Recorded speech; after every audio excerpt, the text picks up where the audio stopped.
What if I told you that if you were accused of witchcraft during the European witch craze, your best bet was to fall into the hands of the Spanish Inquisition? Those were the words of the Protestant historian Rodney Stark. He wrote this amazing book called Bearing False Witness, Debunking Centuries of Anti-Catholic History, and today we're going to use his research to debunk the myth that Catholics were widely responsible for burning witches during the early modern period. So first, let's clear up the timeline. Most people think that the period that witch hunts took place was during the Dark Ages, but it actually happened during the early modern period, which is 1450 to around 1750. So this was long after the Middle Ages ended and during the chaos of the Reformation and many religious wars. During this period in Europe, people were terrified. There was famine, disease, crop failures, plague, and they needed something to blame, so they blamed witches. But witch hysteria was a social panic, not a church doctrine.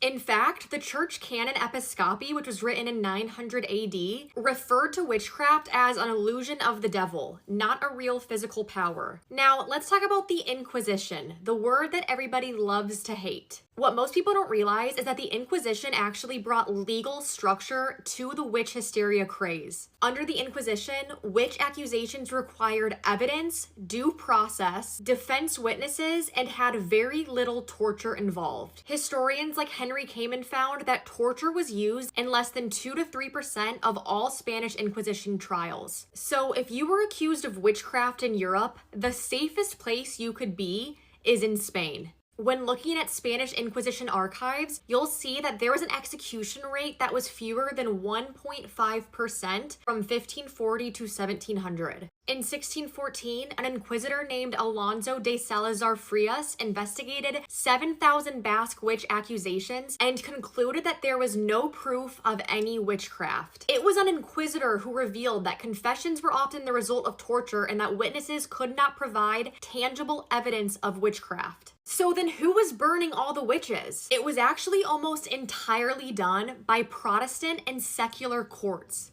Germany, Switzerland, and Scotland were religiously divided and had no central authority. These countries saw some of the worst executions. Estimates were around 25,000 to 30,000 deaths total. So if you look at this graph, the blue represents the witches that were tried in court, and the red represents the witches that were tried and executed. Spain, Italy, and Portugal were the 3 countries that were under inquisitorial control, and there were less than 100 actual executions done. Germany alone was responsible for over 50% of the executions. So here's what people miss. The Catholic Church didn't see accused witches as some sort of monsters. They saw them as lost souls who were under demonic possession. And possession meant that they needed confession and deliverance, not necessarily just immediate burning. Most were sentenced to prayer, penance, or spiritual rehabilitation instead of death. And it's still harsh under modern standards, but it's rooted in the idea that every soul is worth saving. So where did the myth come from? It came from a propaganda campaign called the Black Legend. This was an intentional Protestant propaganda campaign to demonize the Spanish Empire and minimize their discoveries and achievements. Later, Enlightenment thinkers like Voltaire or Diderot recycled the same propaganda campaign all over again through Europe. They had the intentional goal to paint religion out to be as backwards and superstitious. And the result of that was 500 years of bad PR and a myth that everyone still believes. So yes, people were tragically killed and the Catholic Church was not perfect. But for the most part, they were actually the voice of reason amidst a very chaotic and hysteric period throughout Europe. If you still don't believe me, go ahead and check these sources yourself and find the information on your own.